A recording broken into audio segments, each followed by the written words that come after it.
Glory. Good afternoon po sa ating lahat. Allow me to speak in English and Tagalog. To God be all the glory. Without further ado, our topic is found in the book of Deuteronomy, chapter 30, verse 19. Yesterday, in our flock visitation in Upper Hut, I thank God and our also elder Bids for giving me the opportunity to at least supplement the exhortation. But today I chose to exhort to you the same in a more expounded way. Praise the Lord. Because I believe that we will all benefit Amen. from this exhortation. Lord. And our topic is called Choose Life. Choose life. Choose life. Choose good life. In Tagalog, or shall we just read it in English? To God be all the glory. The Word of God says, this day, today, amen. Amen. This day I call the heavens and the earth as witnesses against you, that I have set before you life and death, blessings and curses. Now choose life, so that you and your children may live. When the Lord is speaking in His words, He requested the heavens and the earth. No? Hiniling niya na ang langit at lupa ay maging mga witnesses. Ano bang Tagalog ng witnesses? Mga saksi. Okay? Sino sa atin kanina, before you traveled from your home to this place, did you even get the chance to even look at the sky? Amen. Amen. Yes. Amen. Amen. How wide the sky is. How wide the heavens are. Did you even get the chance to even feel the ground? Nagkaroon ba kayo ng kahit kaunting connection lang sa langit at sa lupa? Pagkalabas nyo ng inyong bahay? Mga kapatid, look at what the Lord says here. He requested the heavens and the earth. Tayo, wala man tayong katudlik. We're not even a dot. If you will compare yourself to the scale of humanity, to the heavens and to the earth. But the witnesses are the heavens and the earth. Amen. Sabi ng Panginoon, I am making them witnesses. The heavens and the earth. Sabi niya, if you choose life or death, or you choose blessings and curses, mga pagpapala o mga sumpa. Now, ngayon, this is the conclusion of the Lord. He said, now choose life. Amen. Choose life. Amen. He gave us the options. Choose life. But His decision, kumbaga, He's giving us the idea which one we should use or choose. He said, choose life. So that not just you will benefit, but also your children will benefit. Amen. Truly. Hindi lang ikaw ang makikinabang, pati ang iyong pamilya. I believe by the grace of God, from the many times we started listening to the Word of God, we are no more strangers to the Word of God. Amen. Hindi na tayo mga taga-ibang lahi pagdating sa salita ng Diyos. By the grace of God, we have morning devotions. There are exhortation every day. Praise be to God. Every Tuesday during Bible studies. There are prayer meetings every Thursday, family devotion on Saturday, Sunday school every Sunday, divine worship every Sunday. Every day. The words of God did not just pass us by. And I believe from the opportunities and chances we had to listen to the Word, we learned something. Amen. Are we? Amen. Now, Jesus or the Lord says in this verse, choose life. Amen. Choose life. And even though Jesus, or even though our Lord Jesus Christ is the ultimate Son of God, and He has the power, we as humans, we are free moral agent. Amen. Kahit alam mo, ang Panginoon ang may likha ng buhay mo, even we know that the Lord created us. He gave us life. He is giving you the power and the will to act whether what you choose, life or death. It says in verse 15, mga kapatid, in 15, sabi sa Tagalog, can we read this? Makinig kayo. Makinig kayo. Sa araw na ito, pinapapili ko kayo. Buhay o kamatayan. Kasaganaan o kahirapan. Sa ibang salin, ibinibigay ko sa inyo ang kapasyahan. I'm giving you right now the decision. Into your hands, you have the decision to choose. Amen? That means you are responsible for whatever decision you make now in your life. Amen, mga kapatid? Amen. Di naman ako galit. I'm just setting the tone. Amen. To God be all the glory. Now, if we will support this with another verse, why? You know, as much as possible, the Lord doesn't want to sound like He's coercive. Yes. Ayaw niya yung parang pinipilit niya ang tao eh. Kasi, hindi naman niya tayo bibigyan ng karapatang mamili eh. Kung siya ay isang nagpupumilit ng Panginoon. Tingnan niyo, sabi niya sa ating teksto, kung ako sa inyo, piliin niyo ang buhay. Diba, mga kapatid? Ngayon, bakit? Bakit natin kailangan? Why do we need to choose life? Because this is the whole duty. This is the ultimate duty of man. Ito ang responsibilidad ng tao. Simula lang siya from the beginning that this man or we were born. You know, hindi pa nagsasara itong foramen ovale sa iyong puso ng ikay. Alam mo yung foramen ovale na yan? That's the opening between your upper chambers of the heart. Right. The left and right atrium. Kaya kapag labas ng bata, kapag ay naluwal, yung unang sigaw niya, yung unang iyak niya, that pressure closes the foramen ovale, yung butas na yon, para makahinga ka. Sa mga medical. When this doesn't close, it will give you heart disease or ailment in the future. Now, I'm trying to, guide your imagery. That even though from the time that we're born, it says in Ecclesiastes 12:13, bago pa tayo dumating sa ating uliran, bago pa natin naunawaan o nakilala ang Diyos, ito na, this is the whole duty. Ecclesiastes, chapter 12, verse 13. This is the conclusion of the whole matter. Fear God, obey His commands, for this is the whole duty of man. Amen, mga kapatid? Amen. Ngayon, nabasa mo ng lahat ng ito. Ito ang aking huling payo. Sinong nagpapayo dito? Matakot ka sa Diyos. Sundin mo ang kanyang mga utos dahil ito ang tungkulin ng bawat tao. Ngayon, mga kapatid, what are the important truths in choosing life? What are the important truths in choosing life? The fact is, in James 4:14, I want you to understand how short life is.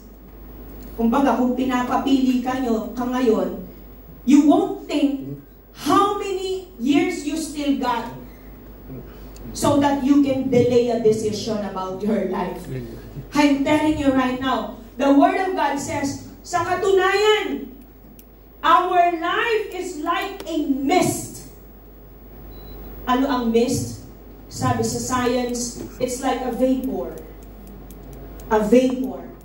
Seconds lang ang vapor kapag yan binuksan mo ang kanin, lalo na kapag bagong luto. O, di ba? Nabilang niyo na ba ilang segundo? The vapor is gone.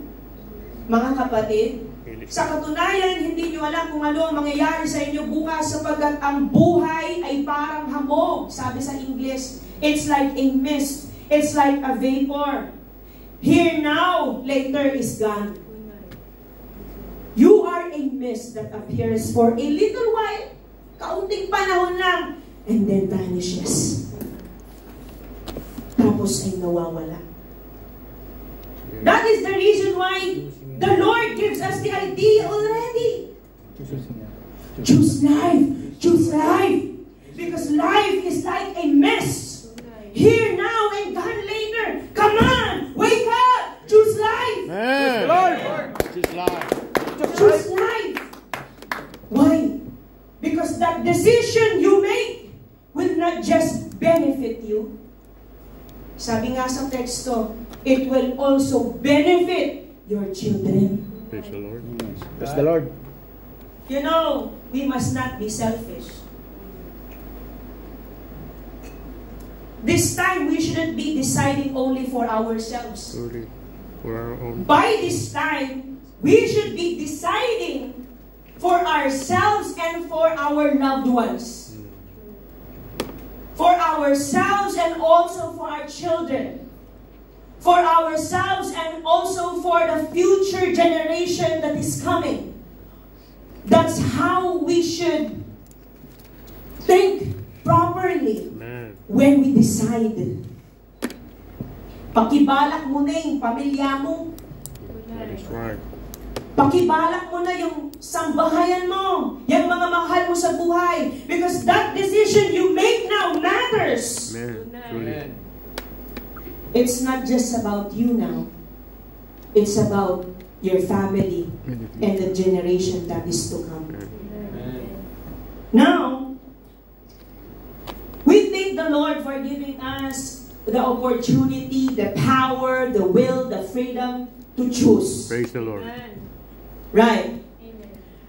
But we just want to dig deeper more about the Word of God because we must understand too, kailangan natin unawaan the scope and the seriousness of the decision we make. Seriousness.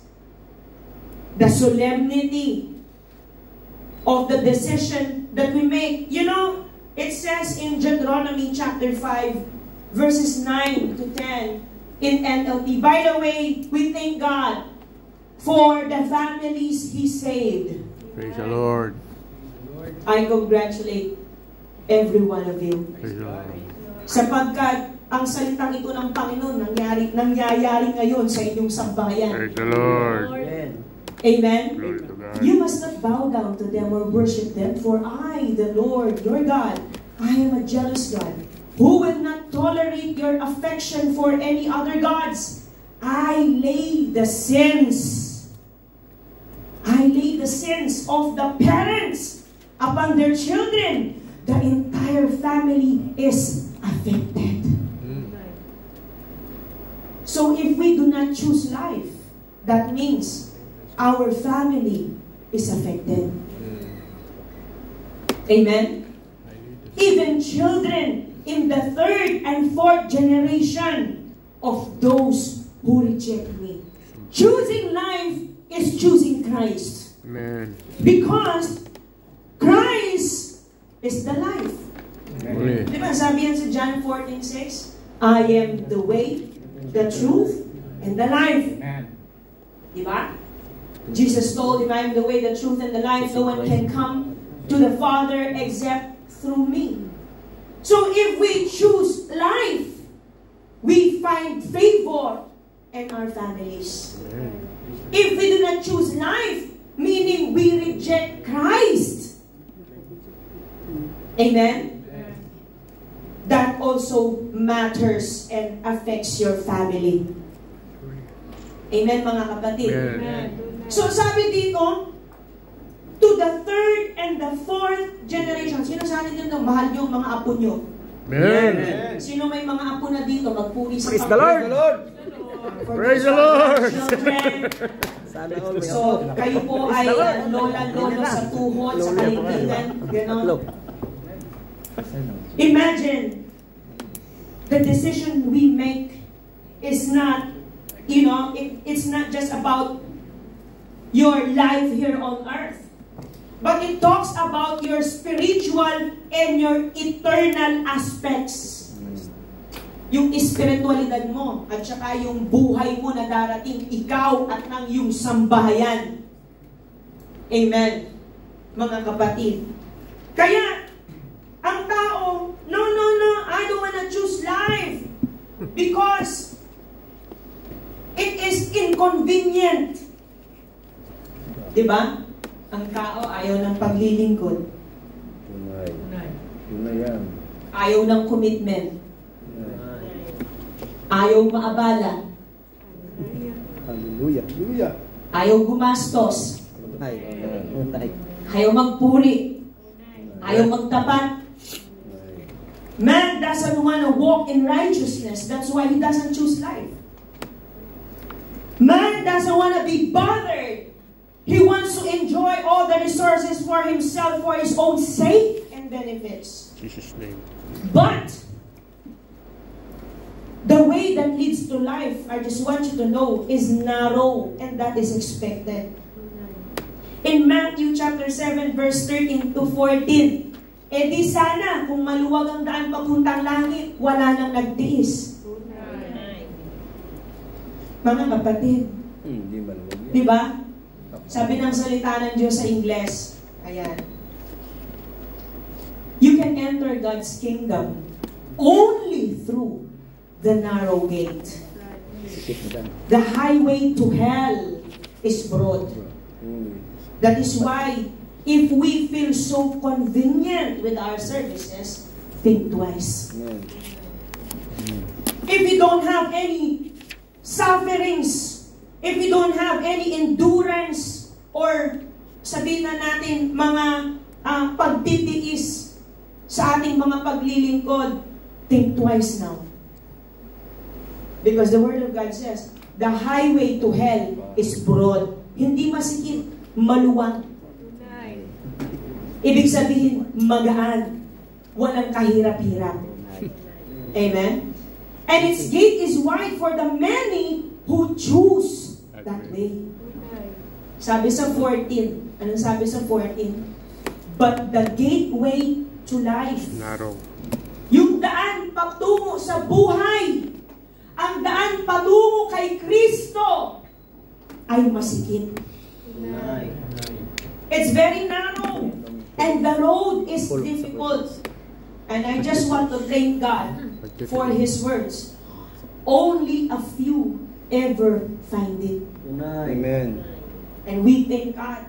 We're part, we belong to those few people who found the gateway to life. Praise be to God. Kaya huwag na tayong magtataka why many people do not choose life. Because the scriptures say, only a few of them will find the way to life. Amen. Of course, they will not find the way unless they choose the life. Piliin mo muna si Kristo. Piliin mo muna ang buhay. Amen. Para makita mo yung daan na yon. Nakakaunti lang ang nakakakita. Pero kapag pinili mo yung kaalwanan, mga kapatid, yung pinili mo, yung kung ano yung mas conducive para sa'yo, mga kapatid, yan, ibang daan na yan. Ibang daan na yan. Ngayon, If we will choose life, look at this. We must know the consequences of our choice. Amen. Let us understand now. If we choose life, what are the consequences? What are the consequences? Sabi dito mga kapatid, in John chapter 10, verse 10. Ayan. What is the role of the enemy? Kill. To devour. Kill, To devour. destroy. Snatch. What else? Steal. Amen. The thief's purpose is to steal and kill and destroy. My purpose is to give them a rich and satisfying life. When we choose life, when we choose Christ in our lives, we are saving ourselves from being stolen. We are saving ourselves from being killed, from being destroyed. Amen.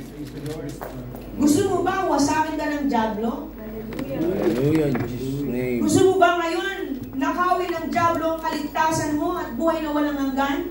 You want the devil to steal the eternal life that you receive and the salvation of your soul? Amen. You want the devil to kill you right now? That will happen to a person if he doesn't choose life. But the Lord says, if we will choose Him, amen, if we will choose life, He will give us a rich and satisfying life. Oh, praise God. Praise the Lord. Praise the Lord. Praise God. A rich and satisfying life. Kasaganaan sa buhay. Ang kasaganaan, mga kapatid, lawakan natin yung pangunawa natin. A life full of satisfaction is not just about the money you have in your bank. It's not about the accreditations, the recognitions, the entitlements, amen, the positions you have or you earn in this world. That's not just about the satisfaction, but the Lord can give you those. Kaya bigay ng Panginoon yun. Amen. Amen. But that's not what satisfaction only means. Our Lord says, I will give you a full, Praise the Lord. Praise the Lord. full, puno at hindi kulang. Amen. Thank you, Lord. Isang buhay na masagana. Ngayon, mga kapatid, choosing life should reflect the way we live now. Who among us chose life already? Amen. Praise the Lord. You are making the right decision right now. Amen. Praise the But it Lord. doesn't just end there. It's so easy to say, you choose life. It's so easy for us. Even I can say, I choose life right now. Amen. But if that doesn't really represent the way I live, that doesn't make sense. Truly. It should reflect the way we live if we choose life. Amen, mga kapatid? Dapat ito napapatunayan sa paraan ng ating pamumuhay. Ngayon, choosing life should reflect the way we live. But how? Paano? Balikan natin ang kabanatang ito sa ating teksto. In Deuteronomy chapter 30, verse 16, choosing life is loving the Lord. You cannot say you love the Lord if you do not choose life. You cannot say you choose life but you don't love the Lord. Because life is the Lord. Amen, mga kapatid? O anong sabi ng salita ng Diyos? To God be all the glory, for I command you this day to love the Lord your God and to keep His commands, decrees, and regulations by walking in His ways. If you do this, you will live and multiply. And the Lord your God will bless you. Amen? The Lord your God will bless you and the land you are about to enter and occupy. Praise God. Praise the Lord. That's why He says, your life will be full. Ano man ang tapakan ng iyong mga paa, hawakan ng iyong mga kamay, maging ng mga taong nakapaligid sa iyo dahil sa pasya mo na pinili mo ang buhay at yung minamahal ngayon ng Panginoon, hindi lang ikaw ang pagpapalain. Amen? Sabi ng salita ng Diyos, you will be blessed and also the land you're about to enter and occupy. Everything that is related to you right now will be blessed too. Thank you, Lord. Lord. Kaya this decision shouldn't be a selfish decision. Again, what you decide matters to the people around you. Amen, mga kapatid? It matters too to your life that is to come. It matters too to your spiritual life. Kaya alam niyo po, huwag nating mamaliitin ang pananampalataya. Huwag nating mamaliitin ang paglilingkod. Yung pinili nyo ngayon, hindi dahil nandito ka lang sa New Zealand, kaya nakikisama ka lang sa paglilingkod. Hindi dahil, oh, cool dito, you know, the people here are loving, that's why, for the meantime, you will be mingling with us, with them. After a while, when you leave this place, you'll find another life. That's not how it is. That's not how it is. Amen, mga kapatid. Oh. Kaya, when we choose life, we should love the Lord. And when we love the Lord, we do not just say we love the Lord. We believe in Him. Amen. Kapag ikay naniniwala, when you are a believer, that doesn't just satisfy your mind. Right? It should satisfy your actions too. Madaling sabihin, ikay mananampalataya. Pero kapag yan, hindi napapatunayan sa paraan ng iyong pamumuhay, nagiging walang kabuluhan. Amen, mga kapatid. Kaya sabi dito sa John 6:29, in Amplified Version, we must believe in Him because He is the life. Amen. Why would you choose life if you do not believe in Him in the first place?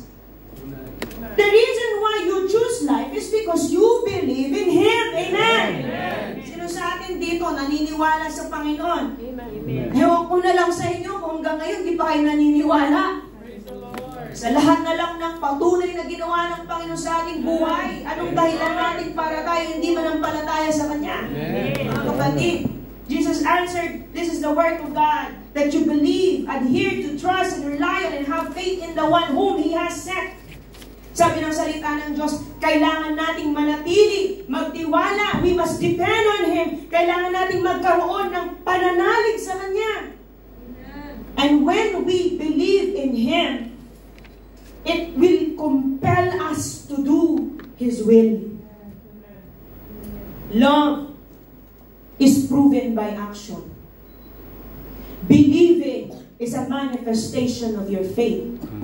Believe is an action.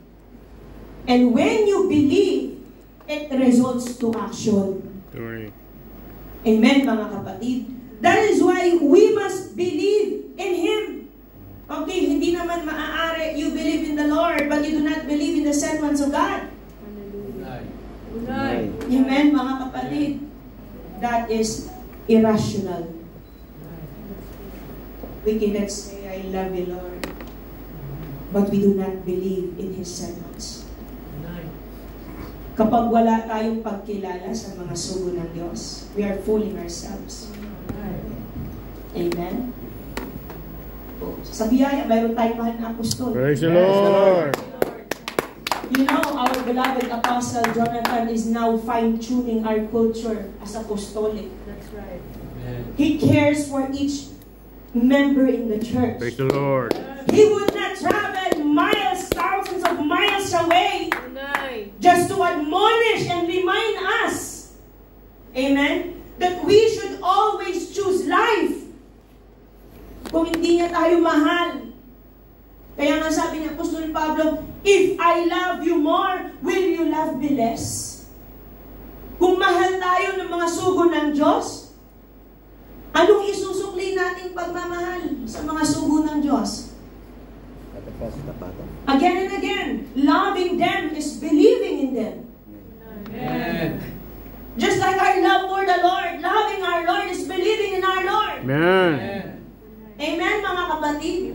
Kaya we must also believe in the sent ones. First and foremost, in our beloved apostle.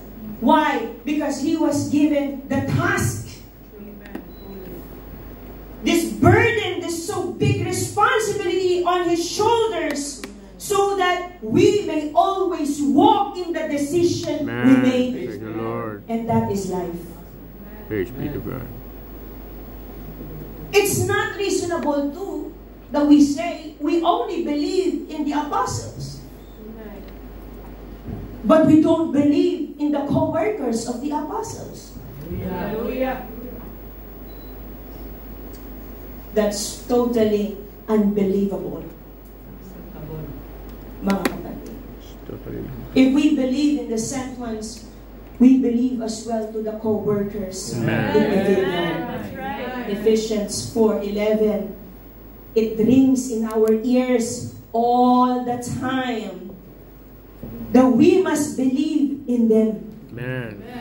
How we believe in the Lord must be the same with how we believe in them. Sabi, the apostles, the prophets, the evangelists, the pastors, and teachers. And when we believe, we are not selective believers. Truly. Amen. Hindi natin pinipili kung sino ang pakikinggan natin. Amen? Amen. Hindi natin pipiliin kung sino ang sasampalatayanan natin. I'm telling you right now, if that's how you think, you better wake up. Better wake up. Because you might be thinking you're choosing life, you're walking in life, but in fact, you're not. Truly. Amen, mga kapatid? Because you do not believe. One Spirit.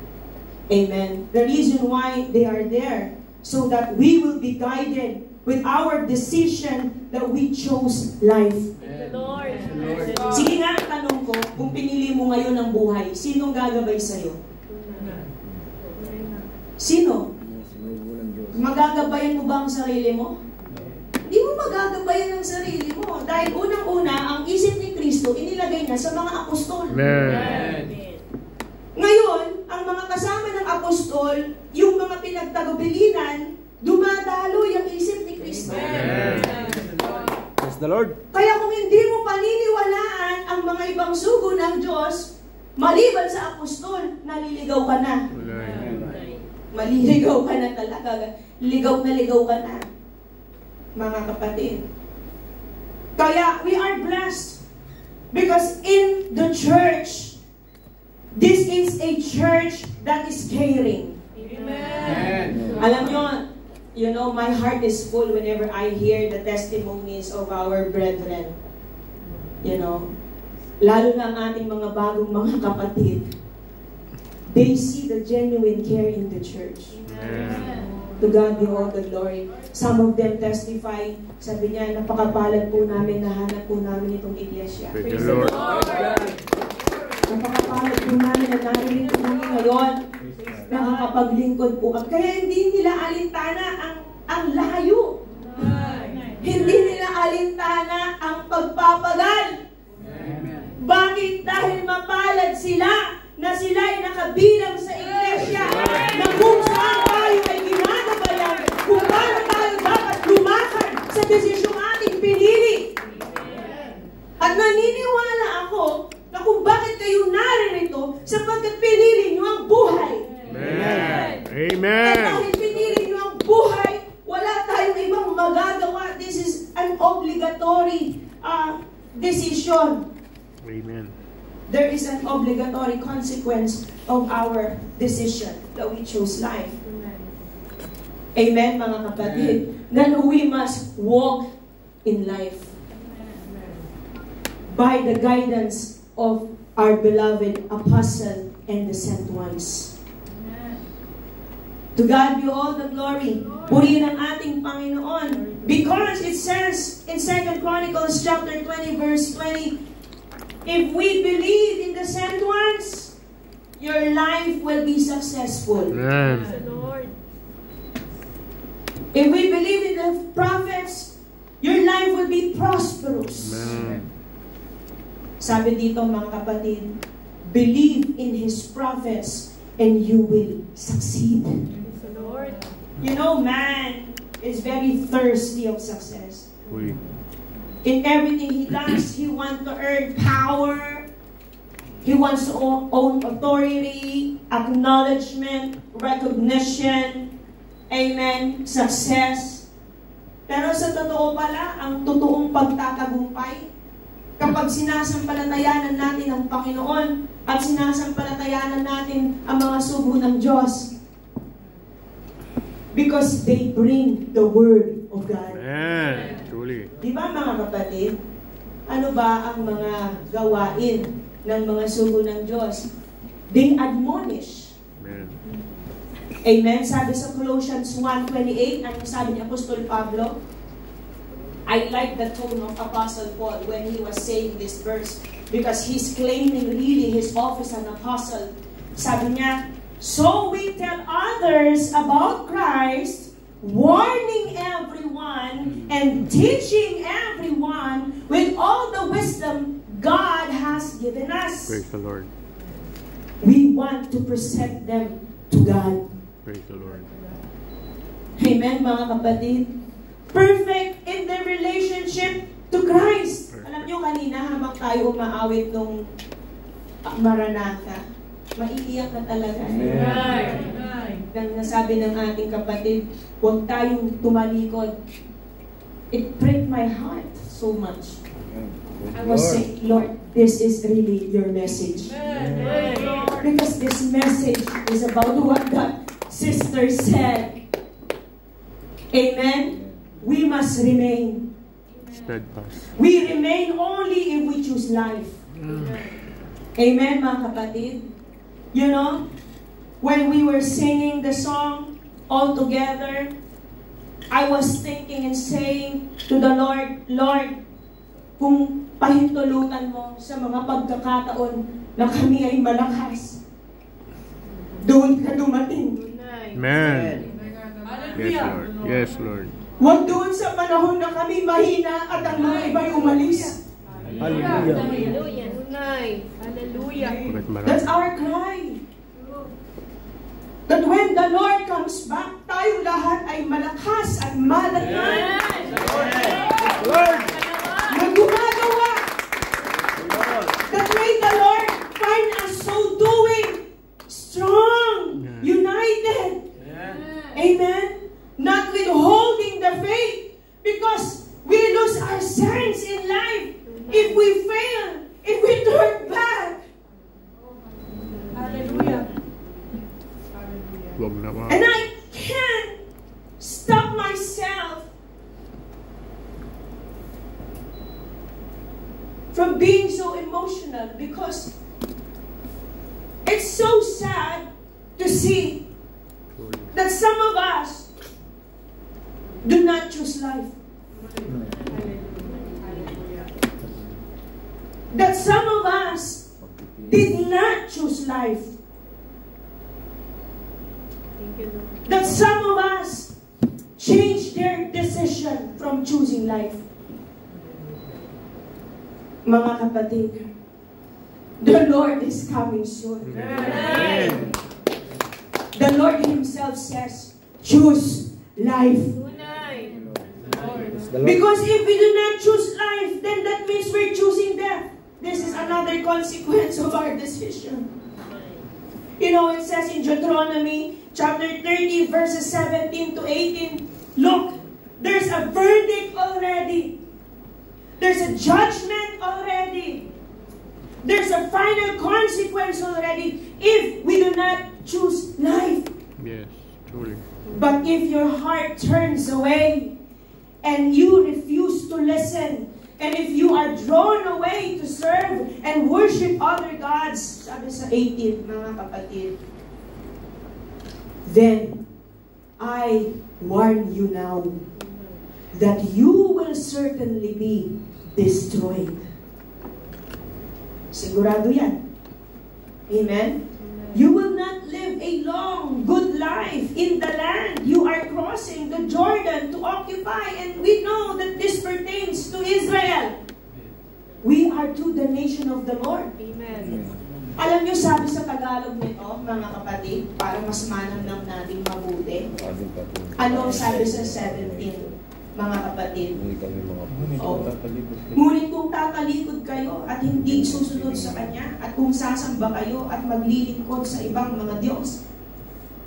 Sabi sa 18, ngayon pa lang, binabalaan ko na kayo na siguradong mamamatay kayo. Tunay. Hallelujah. Hallelujah. Hindi kayo mabubuhay ng matagal sa lupaing titirhan ninyo at mamanahin doon sa kabila ng Jordan.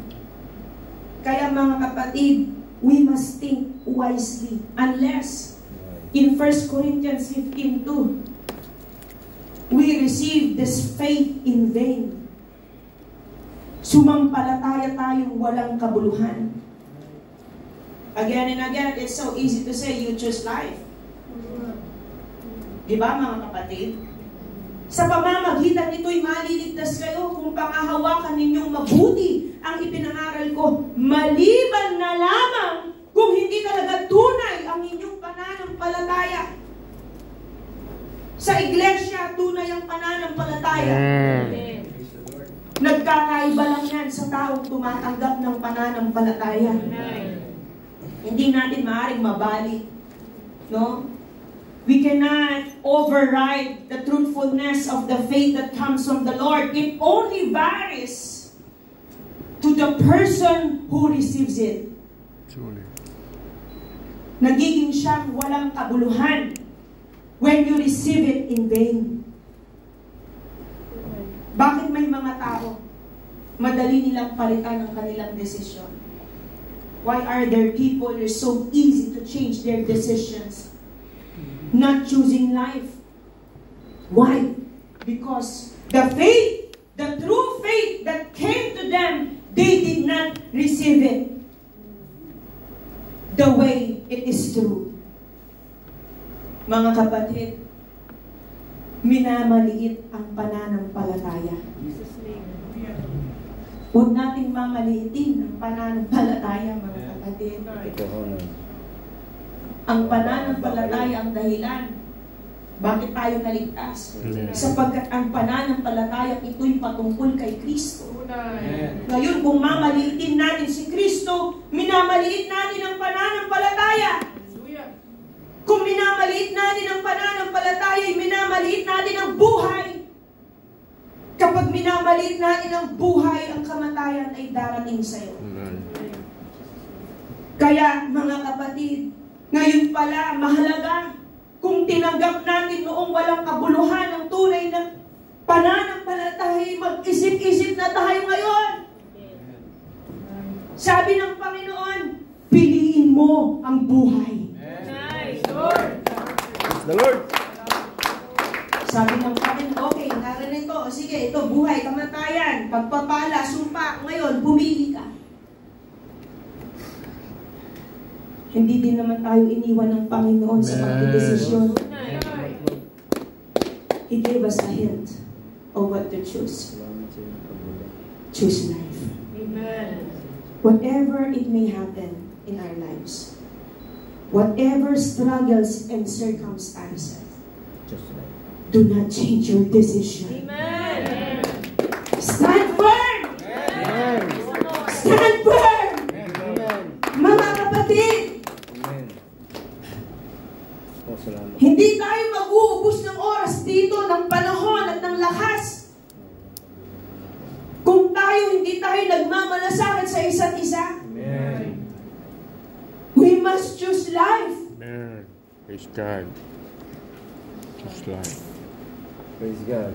And for those who are at the brink of changing their decisions, come on, let's snatch them. Amen. Snatch them. Huwag na natin sang-ayunan pa ang mga bagay na... Mga kapatid, kapag sinasang-ayunan pa natin yun, minabadali natin ang kamatayan nila. Nagawin. Mga kapatid, please. Please. Amen. Amen. Praise the Lord.